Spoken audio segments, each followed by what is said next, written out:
சொல்லுடா, பெங்களூர் போயிட்டு வந்தாச்சா? நான் பெங்களூர் போயிட்டு வந்துட்டேன்டி. சரி, காலையில பேசலாம்டா. காலையிலயா? அதெல்லாம் முடியாது. உன்னை பார்க்காம போறதா இல்ல. எங்கடா இருக்க? உங்க வீட்டுக்கிட்ட தாண்டி இருக்க.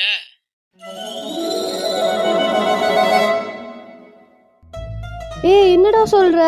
ஆமா, உண்மையை தான் சொல்றேன். அப்பா இருக்காரா? ப்ளீஸ் டி, பார்த்துட்டு மட்டும் போயிரண்டி.